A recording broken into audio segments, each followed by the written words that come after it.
Hello students, I welcome you in this lecture of human resource management.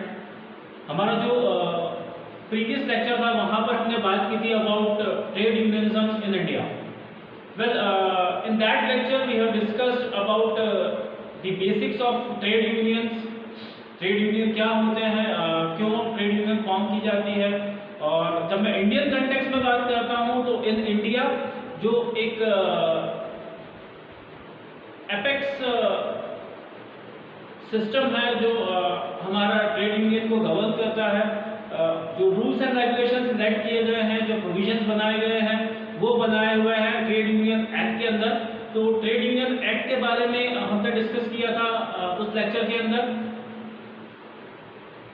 आज जो हम बात करेंगे वो उसी का थोड़ा सा फर्दर एक एक्सटेंशन है.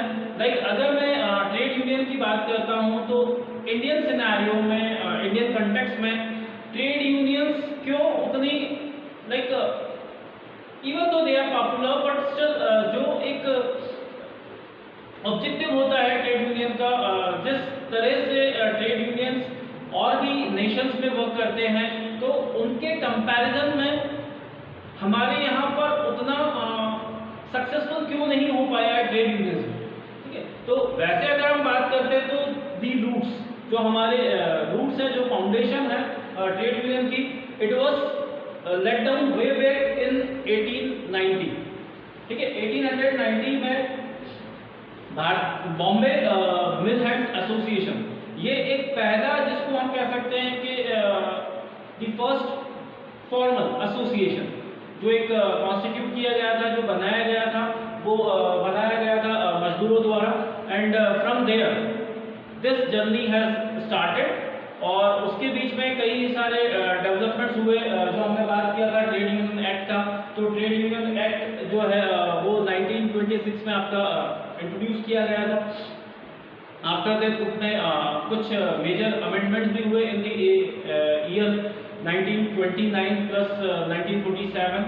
and since then somewhere somehow जो हमारे ट्रेड यूनियंस हैं they used to struggle a bit. ठीक है, तो जितना एक ग्रोथ होना चाहिए था वो हमने एक्सपीरियंस नहीं किया फॉर वन और दी अदर रीजंस. तो क्या रीजंस रहे हैं जिसके वजह से उतनी सक्सेसफुल नहीं हो पाई है ट्रेड यूनियन, उन पॉइंट्स के ऊपर हम बात करेंगे.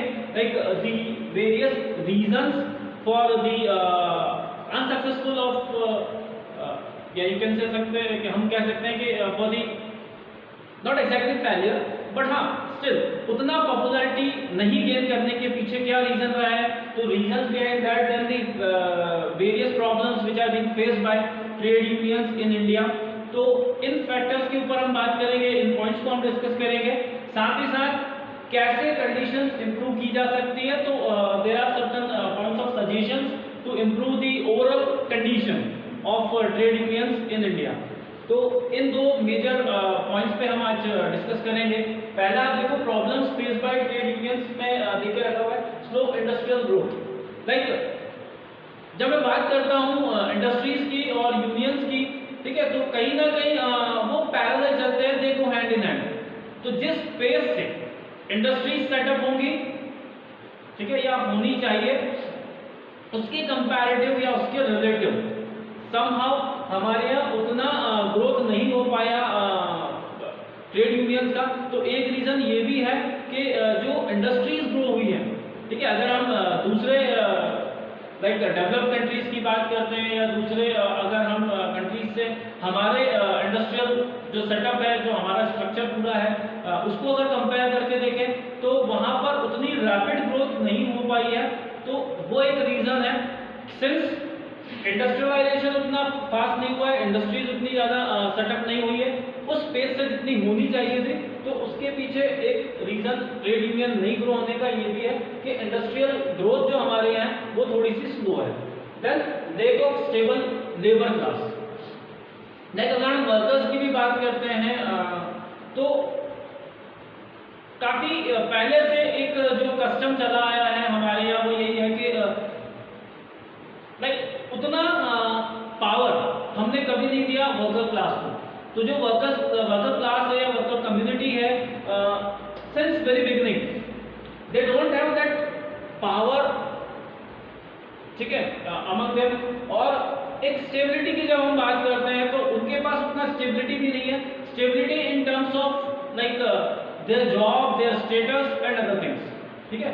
तो सिंस उनके पास अपनी स्टेबिलिटी नहीं है वर्कर्स के पास, तो उस वजह से भी जब बात आती है यूनाइट होने की और अपने लिए एक स्टैंड लेने की, तो वहां पर भी कहीं ना कहीं they use to somehow refrain themselves from doing such acts.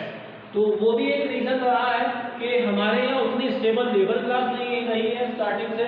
फिर लैक ऑफ फंड्स, पैसा, लैक ऑफ फाइनेंस की अगर हम बात करते हैं, ठीक है, लाइक अपने एक्सपेंसेस बियर करना he is quite hard for worker class community, ठीक है। तो कब वो दूसरे चीजों के लिए पैसा खर्च करें, ठीक है। तो एक वो भी पॉइंट है कि कहीं ना कहीं फंड्स की या फाइनेंस की अवेलेबिलिटी नहीं हुई शुरू से, ठीक है।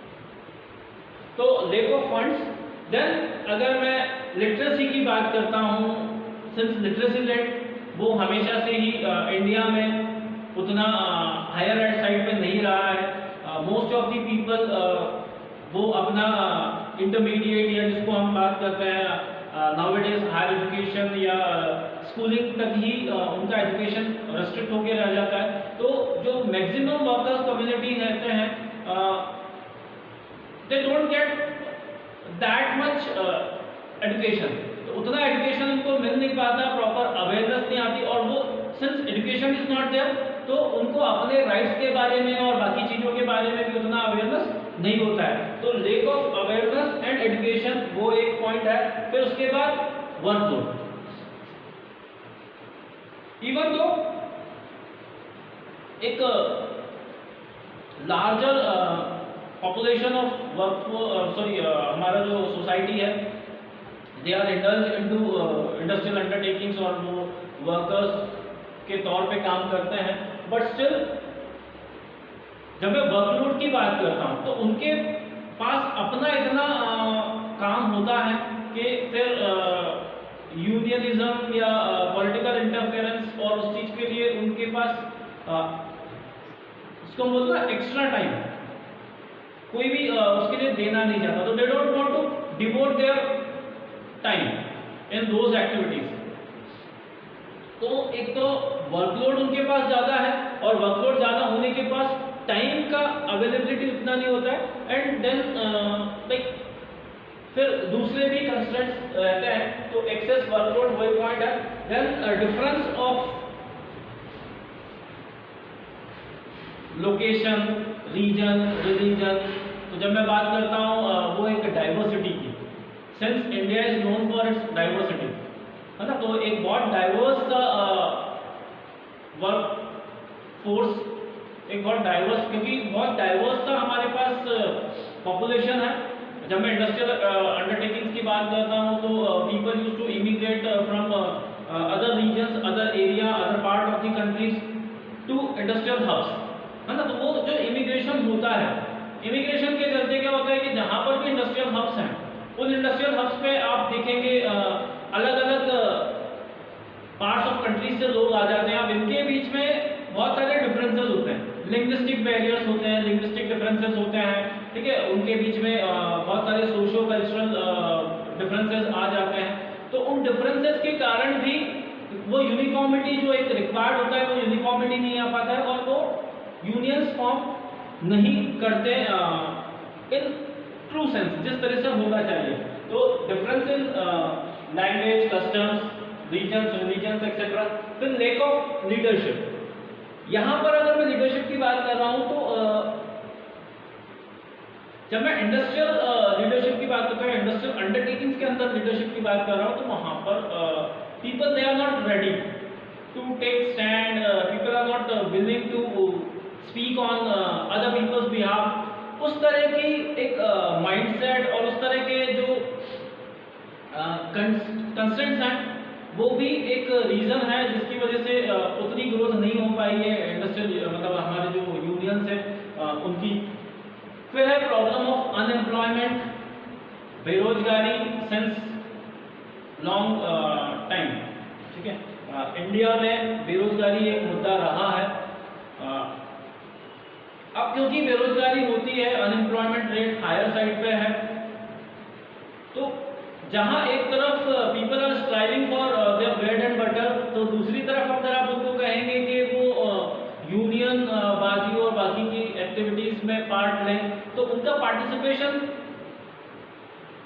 बहुत कम मिलेगा, सिंस उन्हें पहले जो एक फर्स्ट उनकी प्रायोरिटी है वो क्या है, like stability in their jobs. ठीक है, हर कोई अपने जॉब के परफॉर्मेंस से मतलब रखना चाहता है, they don't want to get involve in other things. और एक और चीज है कि जब मैं माइंडसेट की बात करता हूं तो there are quite a lot of people जिनका की माइंडसेट यही होता है कि जो ट्रेड यूनियंस हैं उनका काम जस्ट इंडस्ट्रियल अंडरटेकिंग्स की जो एक्टिविटीज हैं उसमें हिंड्रेंसेस क्रिएट करना है।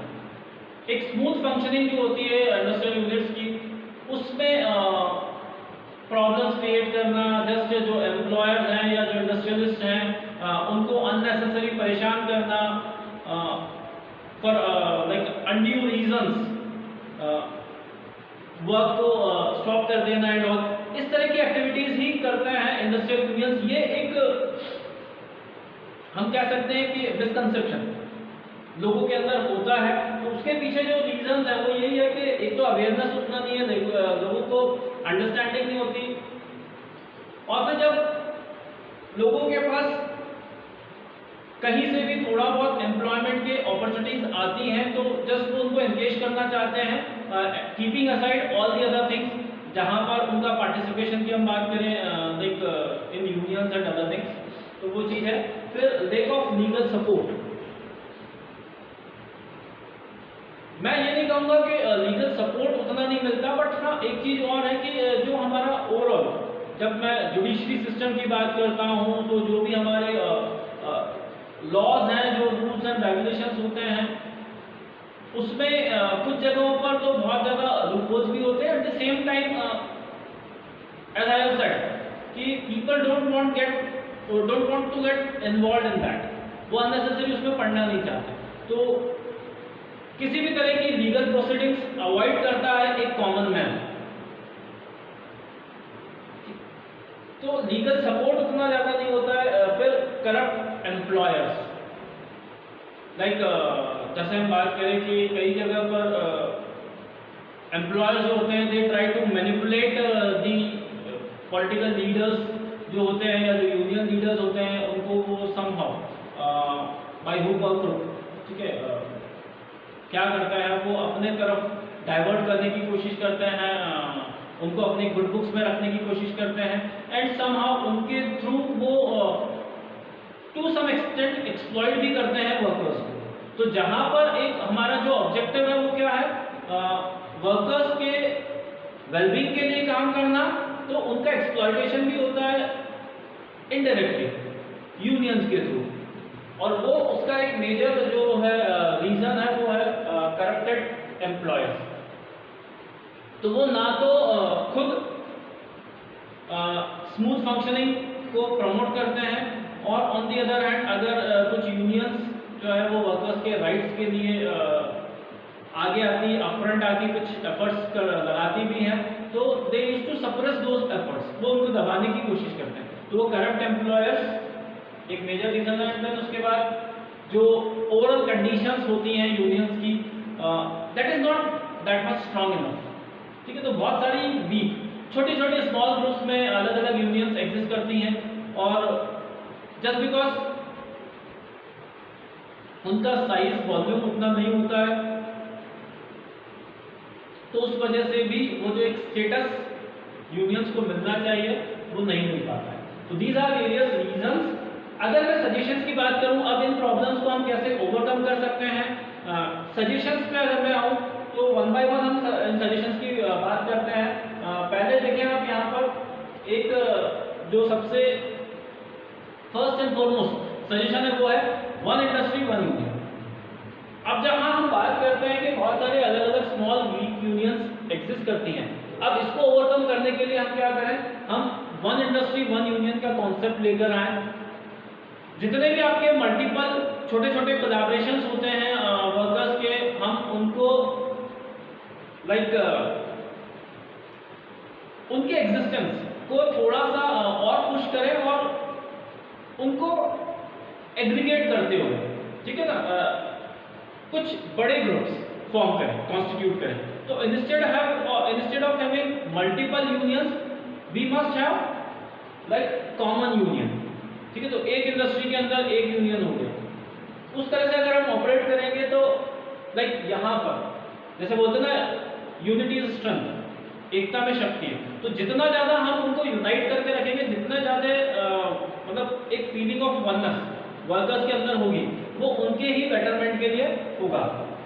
नेक्स्ट, इंटरनल लीडरशिप को प्रमोट करने के लिए there has to be some programs, ठीक है। पॉलिटिकल जो फंडेड, कई बार आप देखोगे पॉलिटिकल फंडेड लेबर यूनियंस भी होती है, तो पॉलिटिकल इन्फ्लुएंस होता है। अब वो पॉलिटिकल इन्फ्लुएंस को हमको पॉजिटिवली यूज करने की कोशिश करनी चाहिए।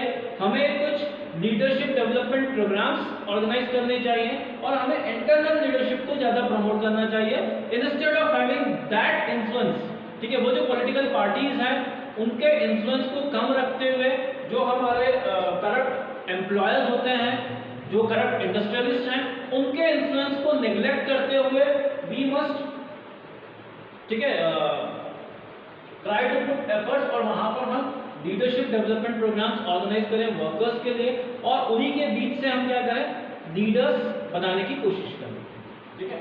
तो एक पॉइंट या एक सजेशन ये भी है। Then comes creation of strong unions. Just I have said कि हमें क्या करना चाहिए, छोटी छोटी यूनियंस को कन्वर्ट कर देना चाहिए इन लार्जर ग्रुप्स, ठीक है। तो one union one industry one union का कॉन्सेप्ट था। क्रिएशन ऑफ स्ट्रॉन्ग यूनियंस वो हमें करना चाहिए। Appointment of some experts, like political experts की हम बात कर सकते हैं, हम इंडस्ट्री एक्सपर्ट्स की बात कर सकते हैं।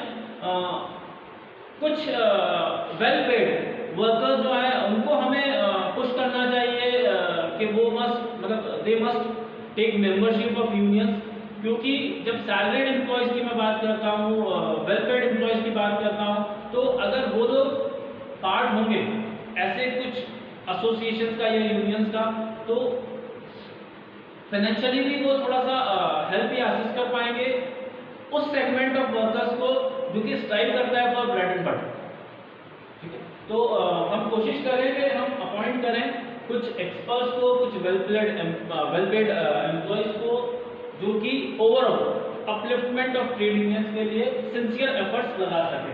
फिर फैसिलिटेट पार्टिसिपेशन, मेंबरशिप बढ़ाने के लिए जो इन्वॉल्वमेंट लेवल है, जो पार्टिसिपेशन लेवल है, उसको और पुश करने के लिए कुछ प्रमोशनल मैकेनिज्म्स हम अडॉप्ट करें, ठीक है। क्योंकि वर्कर्स ही उनके बिहाफ पे यूनियन के थ्रू काम करेंगे, ठीक है। तो union is nothing but it is what, group of workers.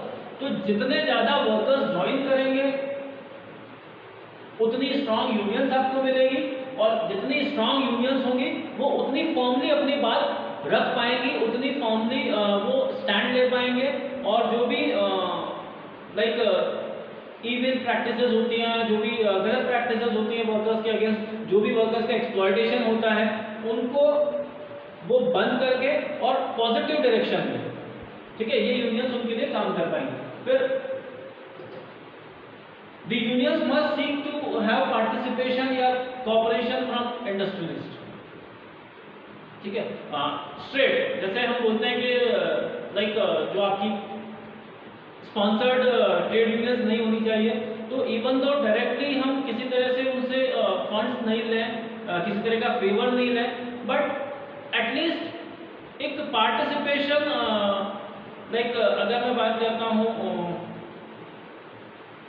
Just sake of motivation, उनकी तरफ से आपको टाइम टू टाइम मिलता चला जाए, वो आपको थोड़ा सा हेल्प कर दे, असिस्ट कर दे आपके एग्जिस्टेंस के अंदर, नॉट फाइनेंशियली बट साइकोलॉजिकल तरीके से भी हो सकता है। वो थोड़ा सा एक आपको एनकरेजमेंट या किसी तरह का बूस्ट आपको दे सकते हैं, ठीक है। तो वो चीज़ होनी चाहिए। फिर गवर्नमेंट की तरफ से भी आपको time to time help assistance मिलते रहना चाहिए, मॉनिटरी नॉन मॉनिटरी दोनों तरीके से। फिर because everything is about financial wellbeing, ठीक है। तो इकोनॉमिक बेनिफिट्स या इकोनॉमिक कंडीशन जो है, ओवरऑल इकोनॉमिक कंडीशंस इंप्रूव करने के लिए हमें कुछ स्ट्रॉन्ग एफर्ट्स लेने चाहिए। जब कुछ रिवोल्यूशनरी स्टेप्स हम लेंगे वर्कर्स के इकोनॉमिक कंडीशंस को रेज करने के लिए, तो डेफिनेटली, ठीक है। जैसे अगर मैं मैस्लो की नीड हायरार्की थ्योरी की भी बात करता हूँ, तो जब हमारी सोशल नीड्स की हम बात करते हैं, सोशल नीड्स कब आती हैं या कब उन सोशल नीड्स के ऊपर वर्कर या कोई भी इंडिविजुअल ध्यान देगा, जब उसकी फिजिकल साइकोलॉजिकल जो नीड्स हैं वो फुलफिल हो जाएंगी, उसकी सेफ्टी सिक्योरिटी रिलेटेड जो नीड्स हैं वो फुलफिल होंगी, तब जाके वो कहीं ना कहीं सोसाइटी के बारे में या अपने फेलो पीपल के बारे में सोचेगा। तो अपने फेलो पीपल के बारे में वो सोचे, उसके लिए एक एसेंशियल कंडीशन ये भी है कि वो अपने आप थोड़ा सा सक्षम हो, ठीक है। तो जब वो उसकी इकोनॉमिक कंडीशंस अच्छी होंगी, तब वो कंट्रीब्यूट करने का सोचेगा सोसाइटी को या अपने फेलो वर्कर्स को।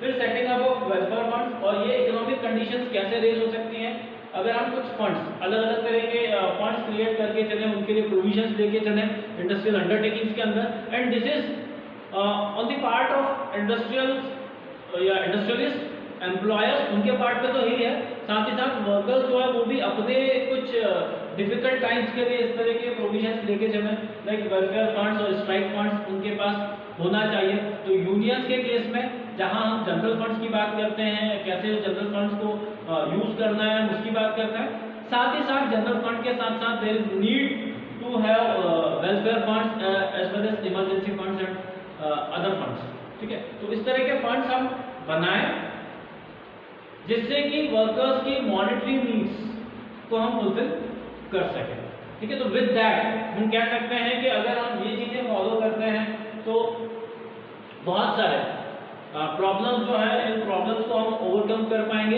एंड एक साउंड और इफेक्टिव, जिसको वैसे बोल सकते हैं ट्रेड यूनियंस, हम इंडस्ट्रीज के अंदर लाइक उनके एग्जिस्टेंस को और ज़्यादा इम्प्रूव कर पाएंगे, बढ़ावा दे पाएंगे। तो ये सजेशंस हमें फॉलो करने की जरूरत है। वापस से थोड़ा सा रिकॉल कर देते हैं। ट्रेड यूनियनिज्म इन इंडिया की बात करें तो these are the various problems जो कि फेस करते हैं, बहुत सारी डिफिकल्टीज जो कि यूनियंस के सामने आती हैं, जो उनकी वर्किंग में कुछ हिंड्रेंसेस ऑब्स्टिकल्स क्रिएट करती हैं। अब इन ऑब्स्टिकल्स को रिमूव करने के लिए हमने कुछ सजेशंस की बात की, तो इन सजेशंस को, इन टिप्स को अगर हम फॉलो करते हैं, इन प्रैक्टिसेस को अगर हम अडॉप्ट करते हैं, तो एक बेटर और एक ब्राइटर, ठीक है, ट्रेड यूनियंस हमें देखने को मिलेगी हमारे इंडस्ट्रियल सेटअप के अंदर। तो विद दैट हम इस सेशन को यहीं पे कंक्लूड करते हैं, खत्म करते हैं। एक नए टॉपिक को हम डिस्कस करेंगे नेक्स्ट हमारे लेक्चर के अंदर। So see you soon then. Thank you very much.